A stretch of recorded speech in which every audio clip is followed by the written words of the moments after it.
Karena luka-luka emosi yang tidak teratasi, ini akan menjadi penyakit mendalam, dan suatu hari nanti dia akan menjadi masalah besar. Ini analisis pertama. Nah, analisis kedua, ini bukan cuma paparan psikologi, tapi juga paparan ideologi. Makanya hati-hati, ketika anak-anak sudah menerima virus-virus radikalisme terorisme, maka muncul kemudian paparan-paparan ideologi yang sangat membahayakan. Saya menyepakati kepada pemerintah, kalau pemerintah bersedia, pondok pesantren kita akan saya siapkan tempat khusus, lokasi khusus, anak-anak yang terpapar ideologi radikal terorisme itu, dan terpapar neonazi dan white supremasi itu, kalau bisa diasuh di pondok pesantren Rahmatul Ummah.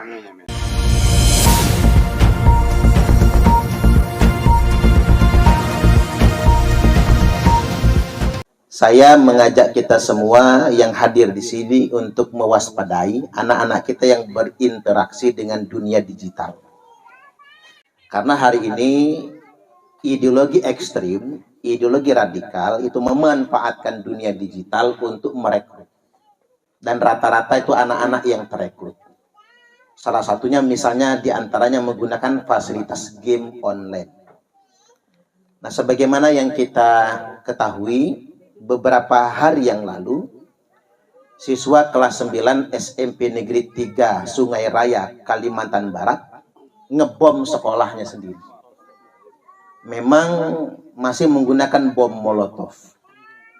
Ternyata ketika diselidiki oleh Densus 88 Anti Teror Mabes Polri, anak ini terafiliasi dengan grup yang disebut TCC, True Crime Community, yakni grup kelompok kriminal yang terpapar paham radikal, terutama kelompok radikal kanan asal Eropa Amerika. Sebagaimana yang kita ketahui bahwasanya ada 70 lebih, data awal 68, sekarang sudah 70 lebih anak-anak yang terpapar ideologi neonazi dan white supremasi. Apa itu white supremasi? Yakni supremasi kulit putih. Ini kelompok radikal ekstrim yang tumbuh di Amerika dan Eropa. Dia merasa sebagai bangsa kulit putih adalah ras yang paling mulia. Dan yang diasosiasikan sebagai musuh bagi dia adalah bangsa kulit hitam, ras Asia, termasuk orang-orang Islam. Maka kita dikejutkan dengan kejadian di Amerika, di mana anak-anak sekolah menggunakan senjata otomatis memberondong orang-orang atau kelompok-kelompok yang dianggapnya lawan daripada white supremasi, supremasi kulit putih. Yang lebih mengejutkan lagi adalah beberapa bulan yang lalu, siswa SMA Negeri 2, SMA Negeri 72, Jakarta, yang ngebom lagi Jumatan itu. Ternyata ini bukan kriminal biasa. Ini ternyata dia terafiliasi dengan kelompok ideologi neonazi Jerman itu, yang antisemit kan gitu ya, yang kemudian anti dengan perbedaan dan merasa kelompoknya lebih mulia daripada kelompok yang lain. Dan hari ini jumlah itu sangat banyak gitu. Disinilah kemudian kita jadi tahu ternyata terorisme itu tidak selalu atas nama Islam gitu. Terorisme juga tidak selalu atas nama agama. Terkadang terorisme itu juga atas nama ras. Jadi semacam ego kelompok kulit putih yang merasa rasnya lebih mulia daripada yang lain, dan yang selain kulit putih seakan-akan boleh dihilangkan nyawanya. Dan ada 110 anak yang terrekrut ideologi radikalisme terorisme. Jadi 70 lebih terrekrut supremasi kulit putih, yang 110 lebihnya terekrut ideologi terorisme radikalisme. 110 ini tersebar di 26 provinsi seluruh Indonesia. Di antaranya Provinsi Lampung. Yang dari Lampung ini ada anak SMA, ada anak SMP. Di antaranya misalnya yang dari Lampung Barat, anak SMA, dia kemudian sering main game online. Kan kalau game itu kan bom-boman itu, main bom-boman, main perang-perangan gitu. Lalu kemudian dia dijapri oleh kelompok tertentu yang diajak kemudian peduli Palestina. Maka lantas kemudian disinilah dia dapat inspirasi. Bagaimana caranya saya juga berjuang melawan Palestina. Di Japri, di DM, digabungkan dalam grup WhatsApp. Nama grup WhatsApp-nya Munasirin Daulah Islamiyah. Itu adalah grup WhatsApp yang terafiliasi dengan ISIS. Diajarin bagaimana cara bikin bom, cara merakit senjata, dan sudah banyak yang tergabungkan dalam grup tersebut. Ini orang Lampung ini. Sudah banyak kemudian, sudah mulai diajari cara mencari sasaran. Sasaran pertama yang akan mereka bom itu adalah Mapolsek dan Makoramil. Sudah dipoto, digambar. Sasaran keduanya adalah patung-patung. Nah, di antaranya yang sudah digambar itu patung Bung Karno itu. Yang di Fajar Bulan itu ya. Itu yang sudah mulai digambar, akan dibom. Dan diperintahkan oleh mentornya untuk divideokan kalau ngebom. Karena akan diupload di media sosial sebagai alat propaganda. Bayangkan anak-anak yang terekrut dalam grup WhatsApp ini belum pernah ketemu dengan mentornya. Belum pernah ketemu dengan ustadz-ustadz yang mendoktrinnya, itu belum pernah. Tapi sebegitu loyalnya dia. Dan sudah sampai dibaiat, disumpah untuk setia. Nah, artinya kita orang tua harus betul-betul mewaspadai anak-anak kita.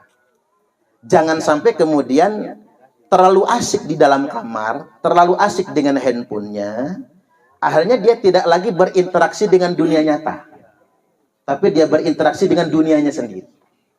Kan macam-macam sekarang, ada yang kecanduan game online, ada yang jadi kecanduan judi online. Itu mah bukan cuma anak-anak kayaknya ya, bapaknya anak-anak juga biasanya, sama emaknya anak-anak juga. Dia punya dunia sendiri, jadi main game online, judi online, dan dunia-dunia yang membuat dia kemudian terasing dari dunia nyata. Salah satunya tadi terekrut kepada kelompok radikal, baik kelompok radikal white supremacy neo-Nazi ataupun kelompok radikal yang mengatasnamakan Islam. Nah, rata-rata setelah saya analisa, ternyata anak-anak yang terekrut ini pertama karena faktor psikologi.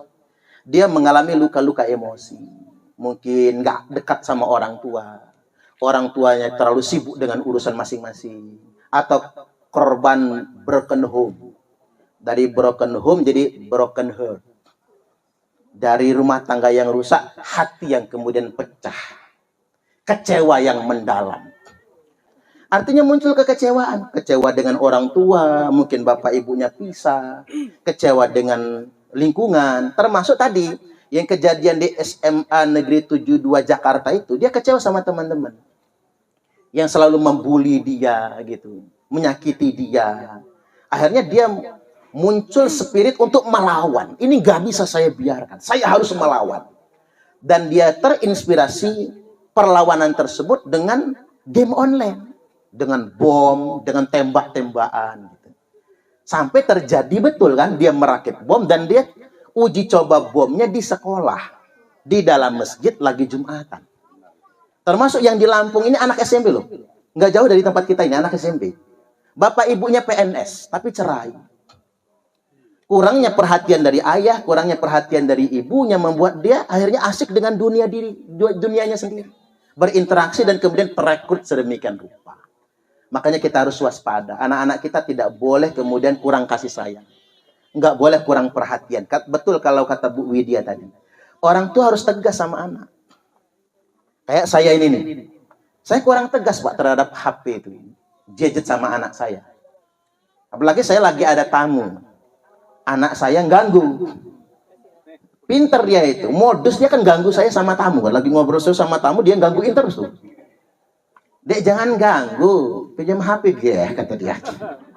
Pinter tuh anak saya. Terpaksa Pak ngasih HP itu. Terpaksa. Beda tapi sama emaknya. Emaknya tegas. Emaknya keras. Jadi punya emak yang tegas itu bagus juga ternyata. Begitu anaknya nyentuh HP, mata emak udah mendelik.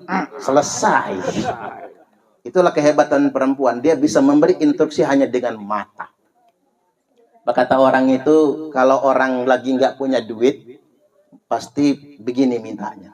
Minta tolong ya taruhin di sana. Itu lagi nggak punya duit tuh. Melarat. Tapi kalau orang sudah kaya, nyuruhnya nggak begini. Pakai tunjuk, nunjuk, itu tanda orang kaya tuh. Ya. Udah banyak duit tuh, kalau udah main tunjuk banyak duit tuh. Kalau belum banyak duit begini dia. Tapi yang lebih kaya lagi, nggak pakai tunjuk dia. Pakai mulut. Pakai mulut. Itu yang lebih, kalau orang sudah kaya banget, instruksi itu cukup dengan gerakan mulut udah tahu tuh yang diperintahin. Tapi sekaya-kayanya orang masih kalah sama emak-emak. Emak-emak nggak pakai tunjuk, nggak pakai tangan, nggak pakai mulut. Cukup pakai mata. Suami narok sarung salah. Ngotot. Diambil sama lakinya, tahu dia. Mata istrinya begini. Oh, taruh sana. Nyambung tuh suami, nyambung tuh. Jadi balik lagi, menjadi ibu yang judes itu baik ternyata. Sesekali ya, jangan judes terus, itu baik. Anak butuh ketegasan. Jangan sampai dia terlalu berlebih-lebihan berinteraksi dengan dunia digital. Perhatikan anak cucu kita, Bapak Ibu, jangan sampai dia kurang kasih sayang, kurang pendidikan, kurang perhatian.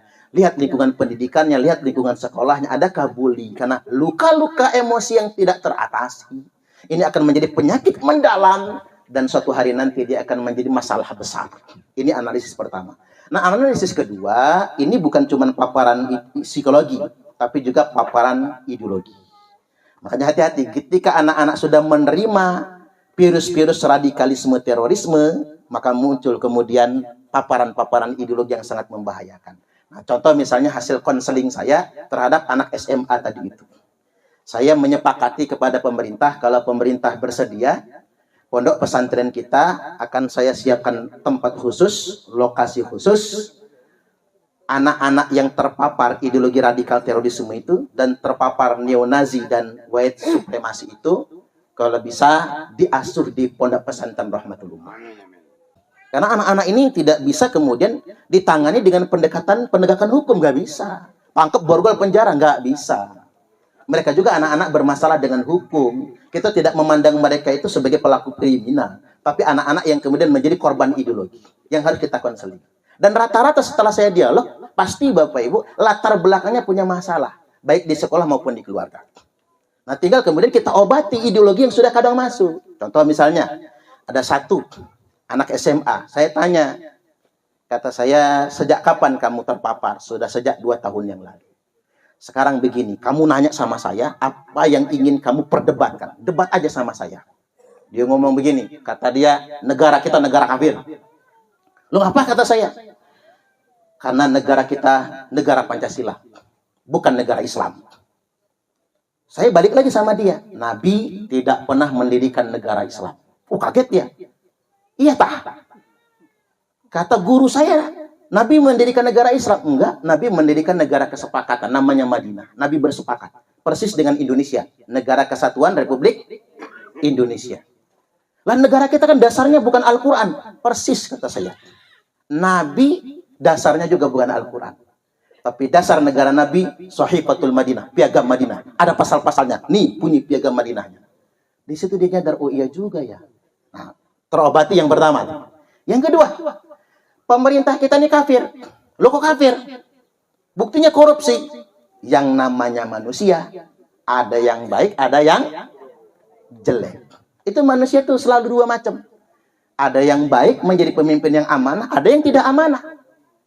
Dari zaman dulu sampai zaman sekarang, silih bergantinya kekuasaan dimanapun, di negara apapun, zaman apapun, pasti yang namanya penguasa itu ada yang baik, ada yang jahat, pasti itu. Hanya Nabi, pemimpin yang masuk, itu pun cuma 10 tahun. Iya juga, kata dia. Ternyata manusia yang tetap adalah manusia biasa yang punya salah dan lupa. Kemudian kata dia, kita kan wajib mendirikan khilafah. Tidak ada perintah mendirikan khilafah. Ini kita kupas semua hadis-hadisnya, Al-Quran hadis. Kalau ada satu hadis saja yang memerintahkan kita mendirikan khilafah, maka saya gabung dengan kelompok kamu. Dan saya benarkan ajaran kelompok kamu itu. Kemudian saya bacakan hadisnya, ini bukan hadis perintah mendirikan khilafah.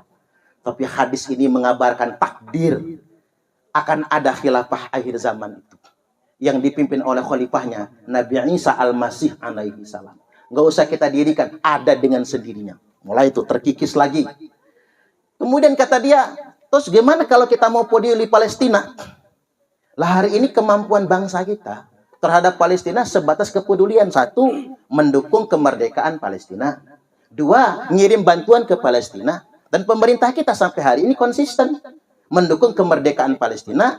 Dan kita bikin rumah sakit di Palestina gratis untuk rakyat Palestina. Kita bikin sekolah di Palestina gratis untuk rakyat Palestina. Sementara waktu itu yang bisa kita lakukan.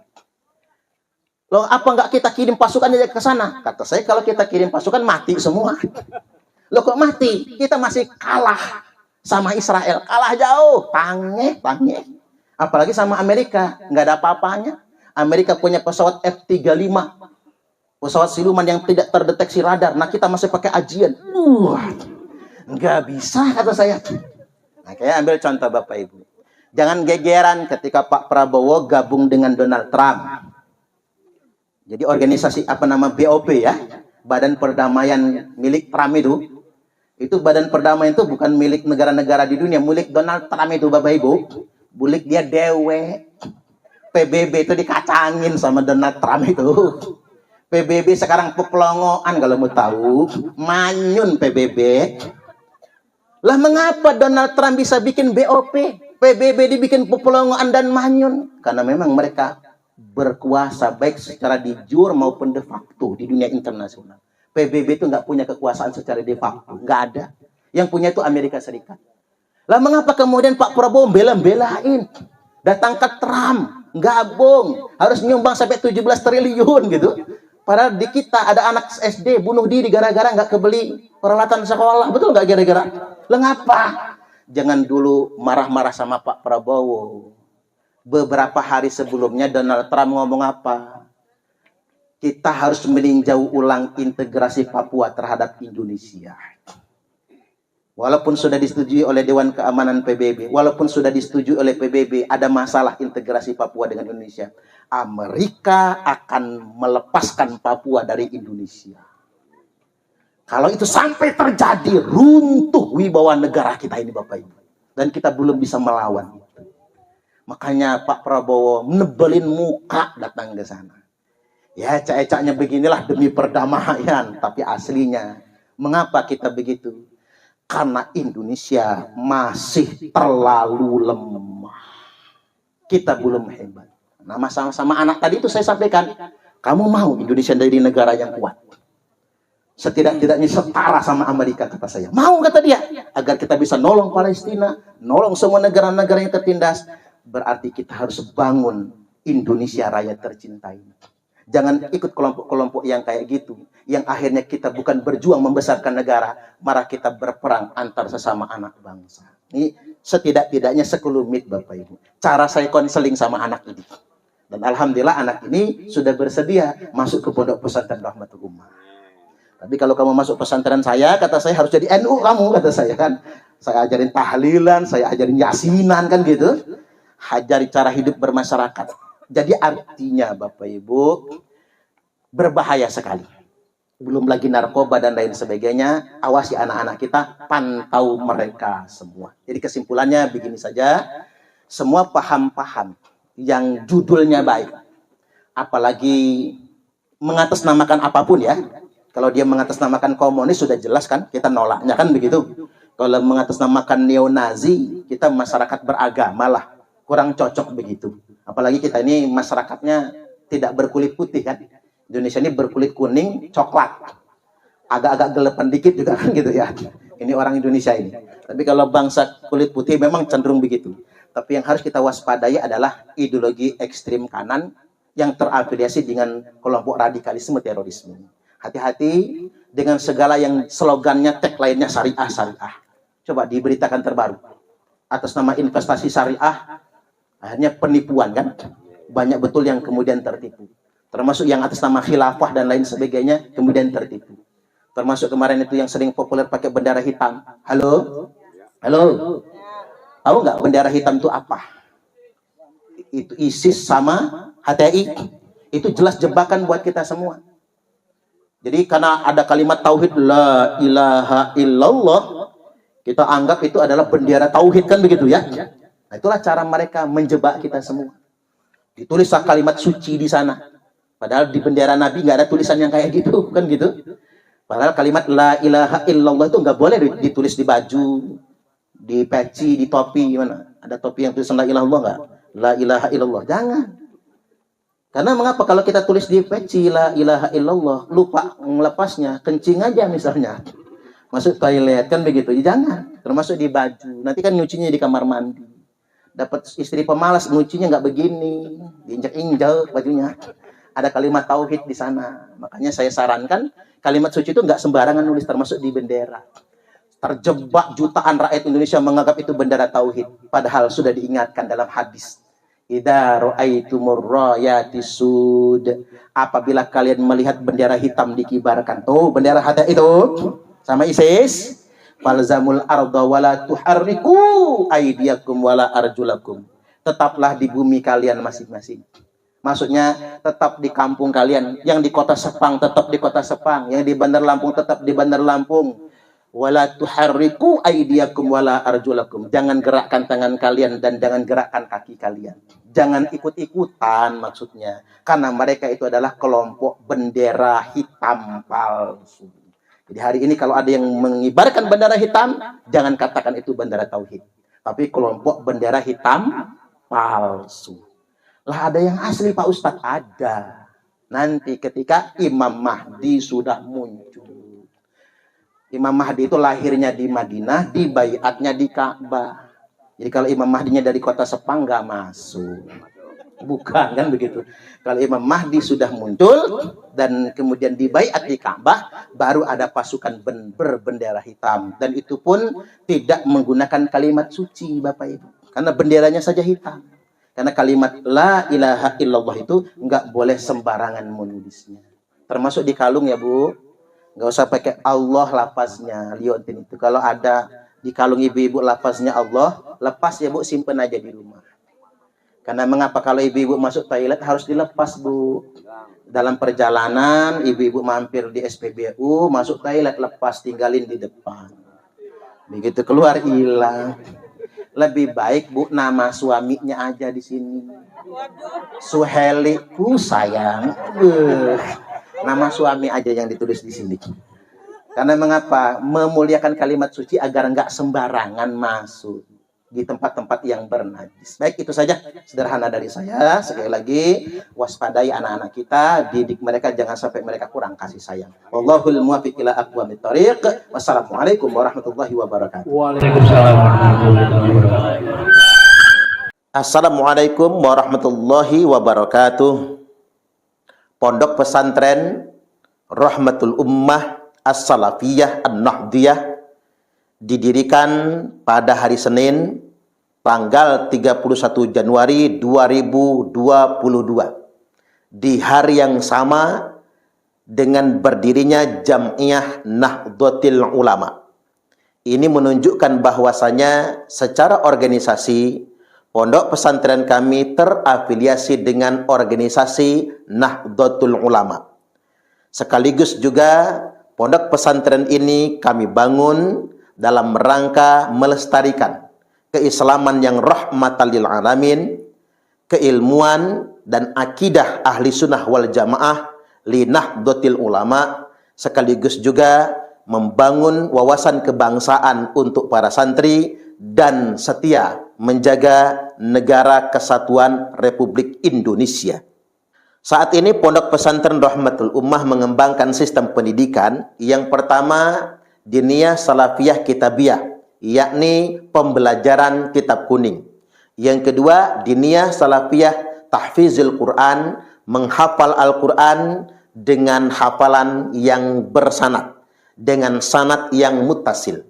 Yang ketiga, mengembangkan sistem pendidikan formal yang sudah berizin hari ini adalah sekolah dasar dan sekolah menengah pertama atau SMP. Dan kami akan mengembangkan sekolah menengah atas dan sekolah kejuruan.